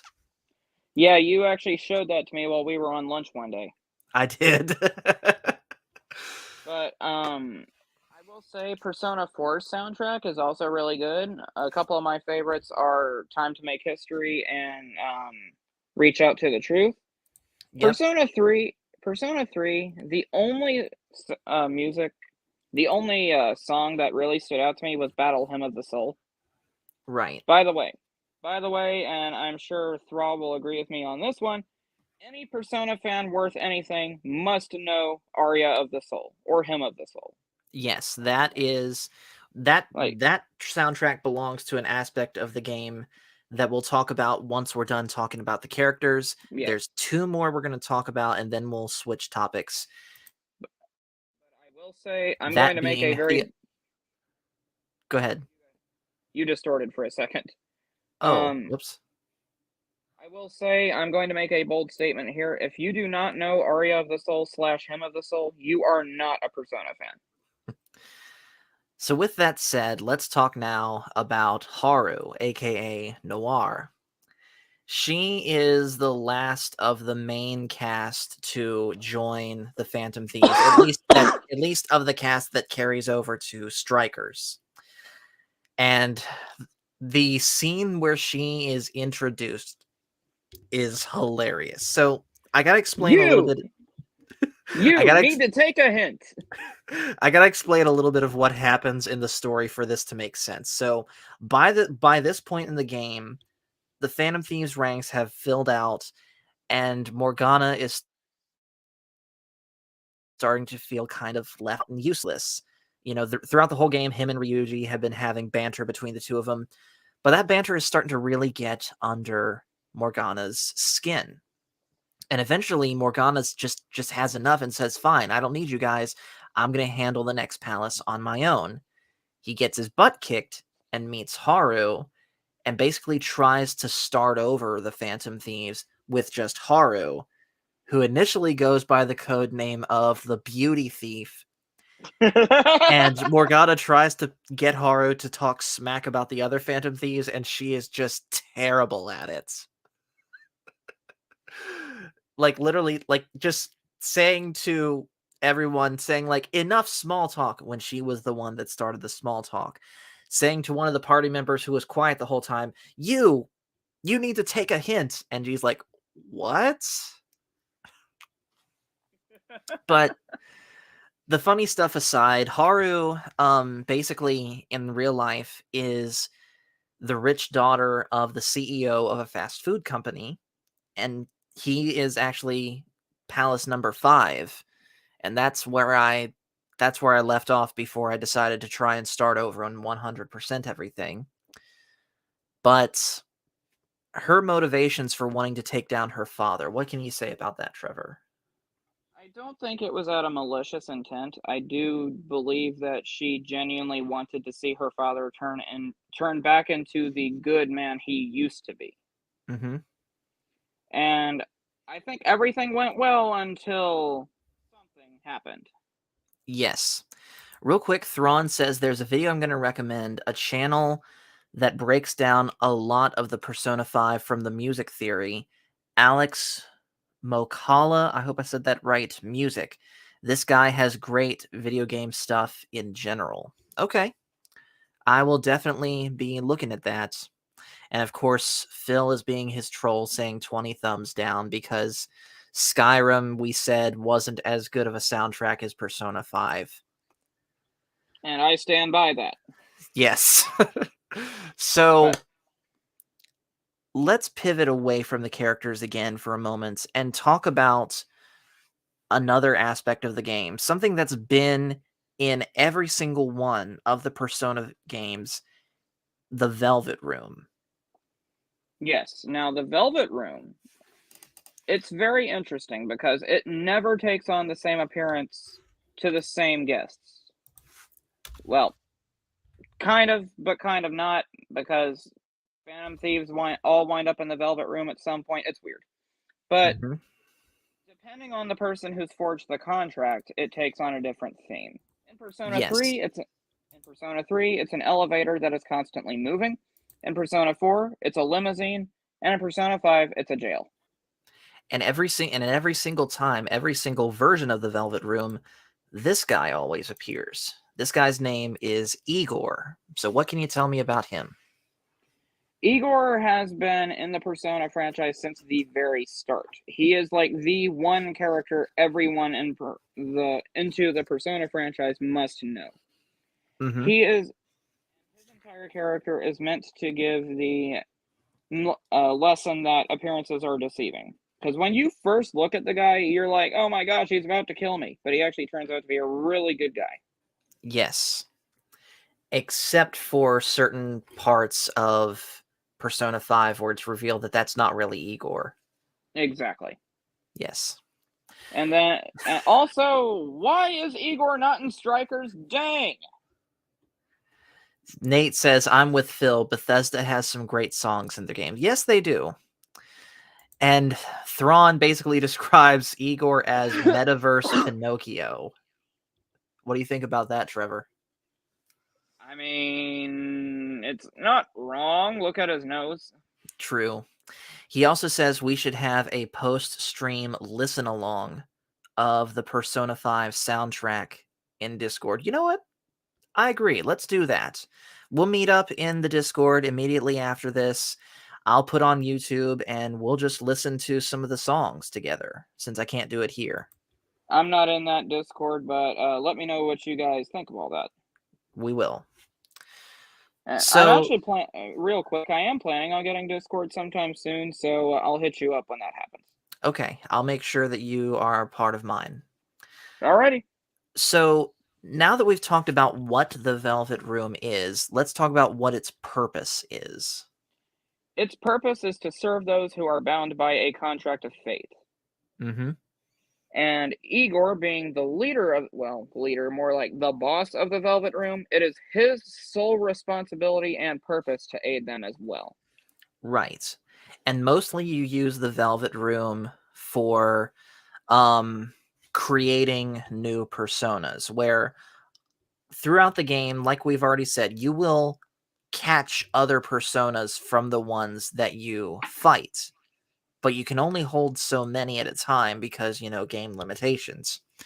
So you go into the Velvet Room and you can combine two different personas into one more powerful persona. That's like the main function that the Velvet Room serves, as well as, at least within Persona 5 Royal, you can do special challenge battles. Exactly. And Phil says, no honey, no peace. I will get you some honey, Phil, okay? Don't worry. Thrawn says the best part about Persona 5 is how when both my wife and I played through, we were very triggered at Igor's change in voice actor, that it was like, boy, did we get trolled hard. I will say, when you go from knowing his voice in Persona 3 and 4 as a very kind, gentle soul, and then all of a sudden in 5 he's like this very crackly old dude, you're like, what? Then when it's revealed why, it's like, oh, that makes sense. I mean, it would have been one of those things, why did he suddenly undergo this change? What happened? And unless you got that reveal at the end, you never would have thought. It was just like, okay, maybe his old VA just quit, but nope, not the case. Right. So let's talk now about the confidant system. We So forgot to discuss two characters. Not yet, we haven't. I'm saving those as part of the confidant thing. Okay.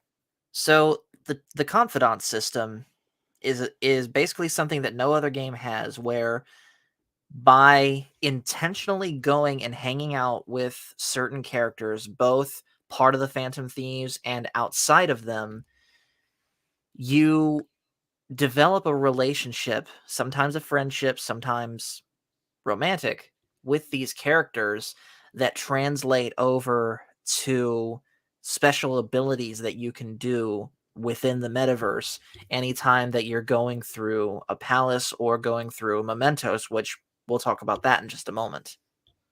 So what else can you say, Trevor, about the confidant system? Certain confidants definitely should be prioritized over others, Mm-hmm. and it has gradually evolved from game to game. In Persona 3 and 4, they were called social links. In Persona 3, the only purpose behind it was to get more experience for leveling up your personas. That's it. None of them offered any benefits. Aside from that, none of them had this point where if you max out the social link of a party member, their persona would evolve. Then Persona 4 happens, and that's exactly, it undergoes that change. Most characters social links.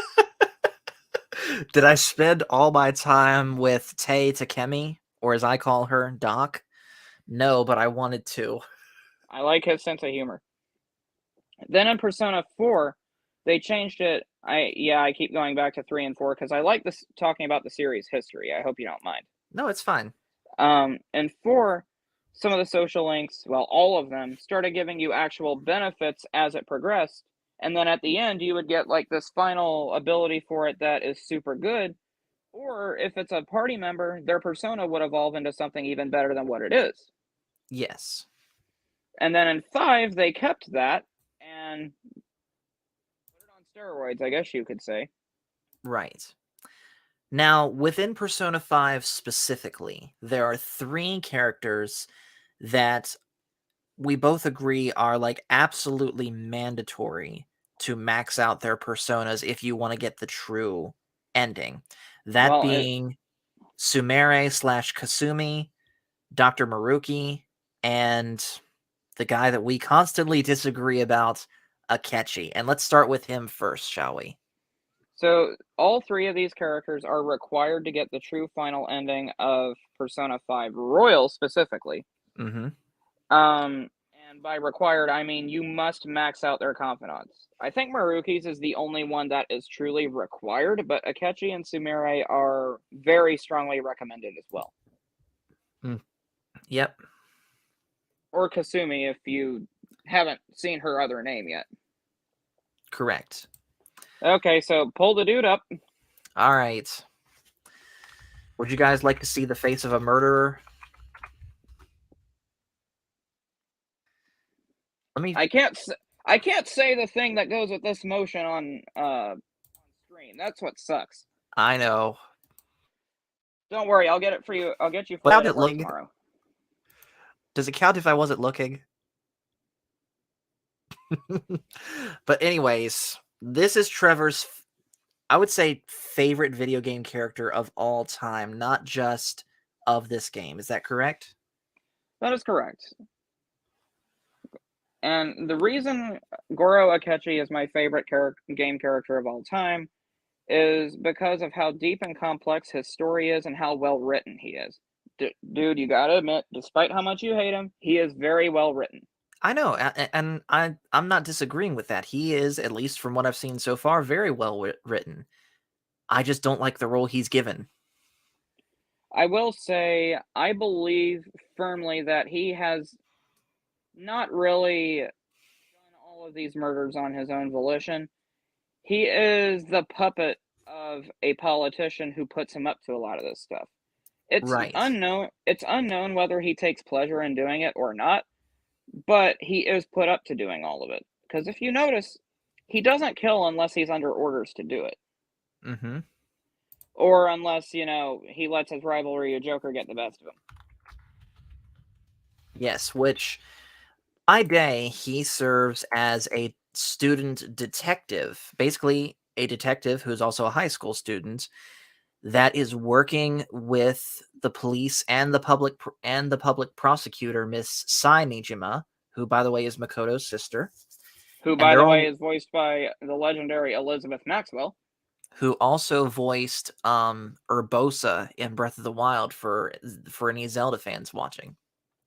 Yeah, and Fire Emblem Engage for any Fire Emblem fans, such as myself. Yes.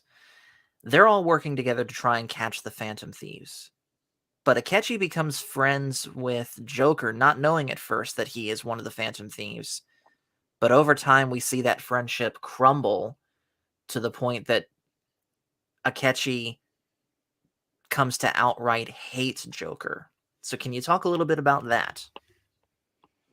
So, Akechi, he's good at hiding it, but he suffers from a very strong complex of self-hate and self-doubt. He views himself as, I would say, he wants to be superior to Joker in every way, but sees himself always falling short. And that's what develops his hatred for Joker. Basically, he wants to be the superior one, but he just somehow can't. And statistically speaking, Akechi is the second strongest character in the entire franchise, underneath Aigis from 3. So he could easily beat Joker in a one-on-one. I think he holds back. For good reason. Right. Said reason being, I'm not 100% sure if he truly hates Joker or if it's just his inferiority complex.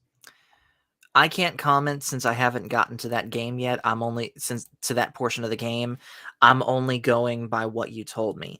Thrawn, by the way, in the chat says he is the game's Sith apprentice, forged by pain and hatred, so the outcome isn't too unsurprising. And on top of all of that, he wields, I'm not kidding, a red lightsaber. No, his base weapon is a blue laser saber. And his other form's weapon is a red serrated sword, which I just call his red lightsaber. It's a red lightsaber in my mind. Let's go with it. But yeah. Another thing about Akechi, recall how earlier I said he is a wild card? Yes. He has two personas. His base persona, Robin Hood, which is born of his lies and deception, and his true persona, Loki, which is born of his hatred for pretty much everyone and everything. Mm-hmm.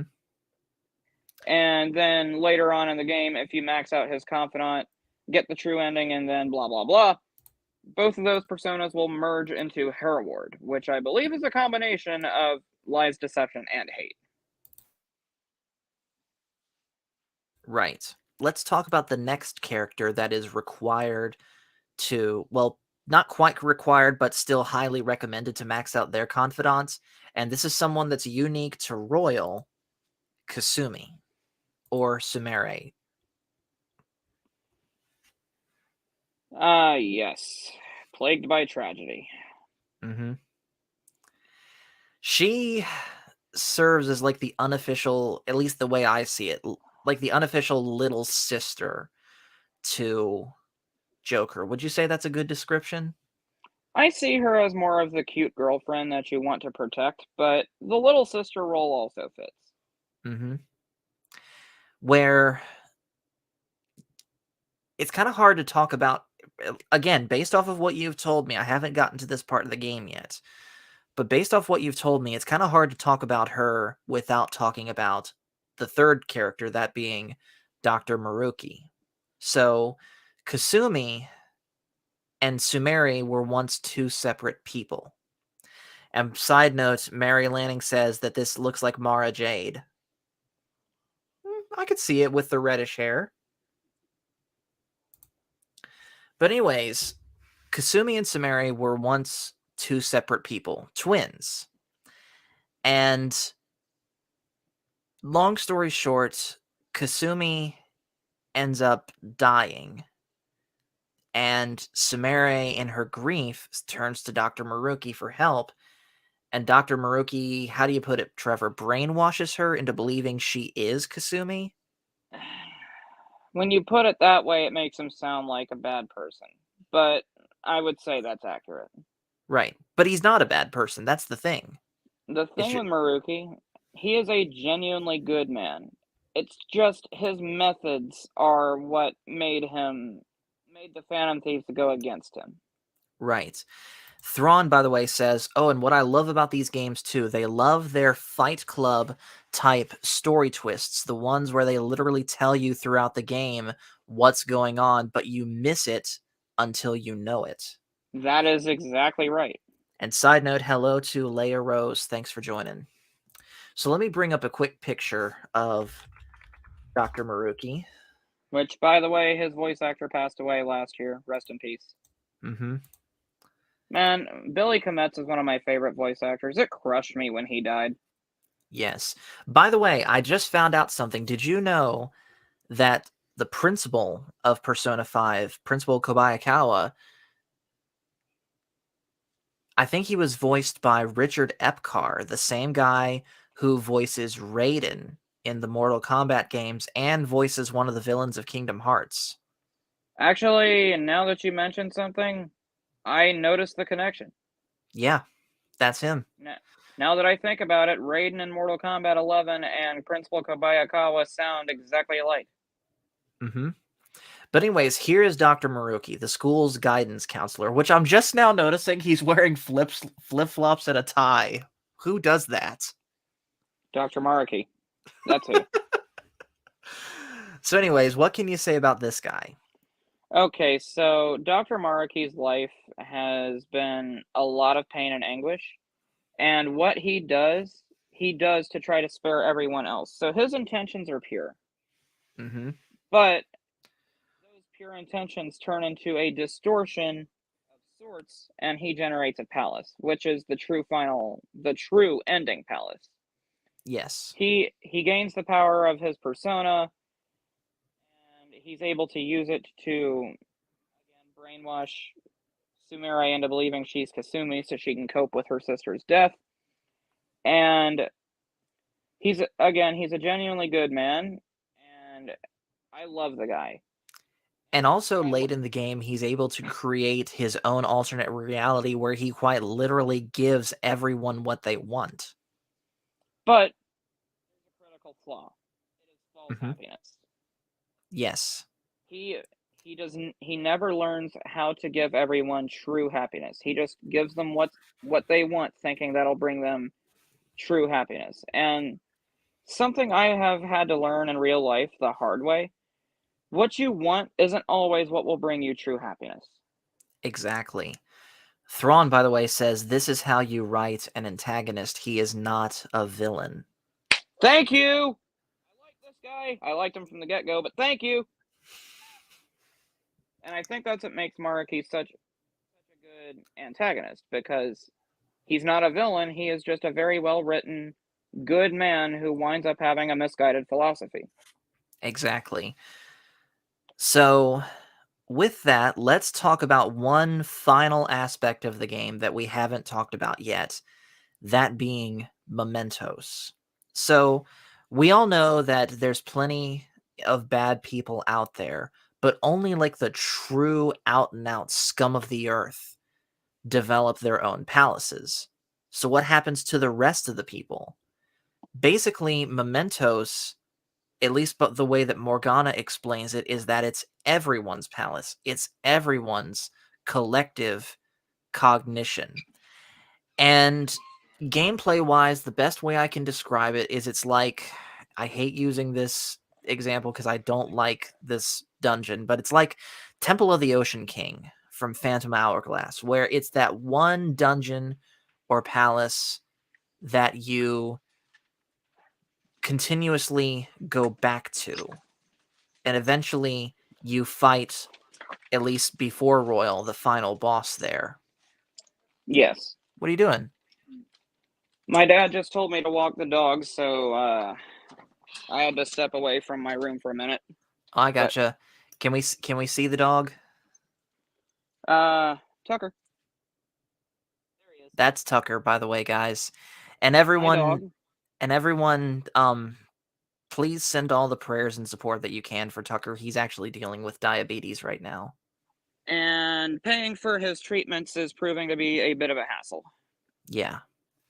I mean, dog insulin, I know we're getting really off topic here, but dog insulin is $70 a bottle. Wow. Thrawn, getting back on topic, says, very interesting philosophical question. Is hardship necessary for a person to grow and appreciate what they have?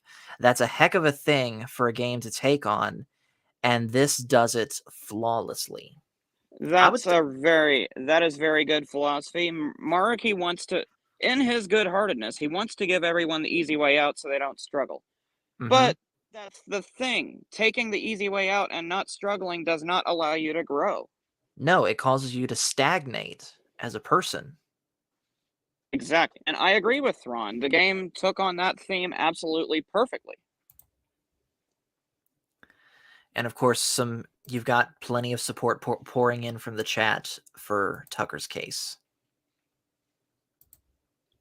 Thank you, guys. I appreciate that. This dog is my emotional support. I'm going through a lot of personal stuff that I'm not going to talk about right now.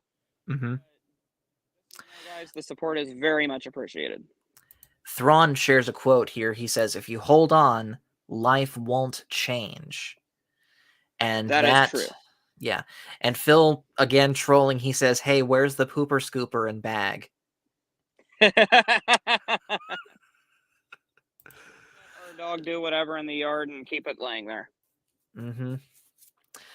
So, anyways, that is getting back to talking about mementos. In vanilla Persona 5, we're not talking about Royal. Mementos, the depths of Mementos specifically, was basically the final quote-unquote palace. We call it a pseudo-palace, where you fight this, I guess you could say, this god called Yaldabaoth. Did I say that right? Yeah, you did. And he serves as the god of control, because the depths of Mementos serves as the palace of the deadly sin of sloth, right? And that exactly, and that's actually what the entirety of Mementos represents. That and just the distortions of the general public. Yes, where basically the public, at least as portrayed in the game, and raise your hand if you find yourself relating to this. The public does not want to think for themselves. They want basically someone to decide their lives and lead their lives for them. And that's where the And let's be real. God of control comes in. And let's be real, Paul, the place that we've worked at, let's be real, we kind of get to that on a daily basis. We do. But again, So not going into detail because we've seen already where there's people from our work that are watching right now. exactly. But yeah, not touching any more base on that part, but yeah, we get to witness that daily. We do. So, kind of bringing this whole conversation to a close, because we've been going now for nearly 2 hours, but bringing this whole conversation to a close, I would highly, highly recommend playing specifically Persona 5. From there, if you want to get into Persona 4 and 3, you know, I'm sure Trevor would give you all the recommendations in the world for that. But because I only know about Persona 5, I would highly, highly recommend this game. Just one word of caution, be prepared to sink a lot, and I mean a lot of time into this game. Am I right, Trevor? Absolutely. When Persona 5 Royal came to Switch, which by the way, it released on Switch on my birthday. Oh, wow. When it came to Cool. Switch, October 21st, I'm not kidding. When it came to Switch, I spent 155 hours on a single playthrough. Yeah. And also after you beat Persona 5, if you are hungry for more, Persona 5 Strikers. Yes. Now, gameplay-wise, Persona 5 Strikers is very different, where all of the Persona games up to this point have been turn-based strategy games. Persona 5 Strikers is not like that. It is a straight-up hack and slash. Like, think along the lines of, like, Hyrule Warriors. That's And the closest comparison I can make to it. and Strikers was made by the same people who make the Warriors games, Koei Tecmo. Yes. But it does continue the story of the Phantom Thieves, introduces some new characters, which once I'm finished with Strikers, we can come back and talk about that game specifically. But yeah, I'd recommend both of those games together. And you are frozen.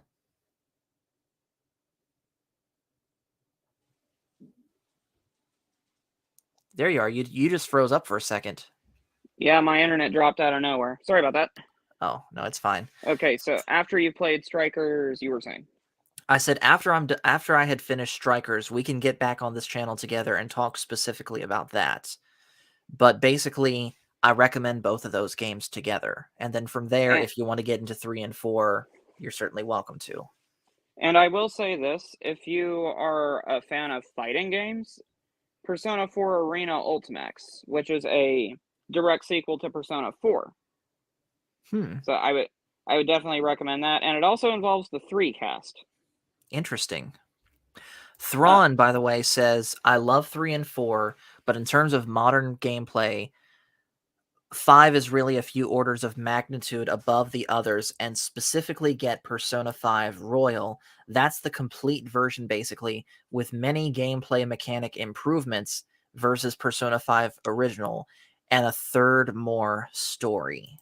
That is accurate. Very much so. Yes. I will say that's the thing that the Persona series has always tended to do. If the game is successful, they will release a better version of it. They did that with 3, with FES, and I'm not going to say portable because yeah, they did it with 4 by making 4 golden, and they did it with 5 by making royal. And then with 4 and 5, they released sequels, being Arena and Strikers. Yes. So with that, guys, we're going to go ahead and bring an end to this stream. So thank you, Trevor, Kushinja, for Absolutely. coming on here and talking about this with me. We're definitely going to have you back on here at some point, not just to talk about Persona, but I'm sure, like, you're already reading the Darth Bane books, correct? Yes, I actually have been. I am very close to the end of the first book in the trilogy, and when I get done with that, I'm gonna waste no time starting the second one. Okay. So once I'm done with the Bane trilogy books, I'll get you back on here and we'll talk about those together. How does that sound? Just fine by me. All And if right, you guys. and when you beat Strikers, if you want to have me back on here, or if there's a specific Star Wars discussion you want to have with me, or just whatever, give me a buzz. I'll see what I can do. Absolutely. Oh, and also on the gaming channel, expect a lot more Smash Brothers streams once I get gaming streams working again. Expect more Smash Brothers streams. I've gotten the okay from the leader of our Smash team for us to occasionally do streams of us playing together as a team. So expect that at some point on the gaming channel. We've just got to iron out a few more details about that. So with that, guys, thank you so much for watching. Make sure to hit like and subscribe if you haven't already. And just remember, everyone, the Force is family. See you guys later. See y'all.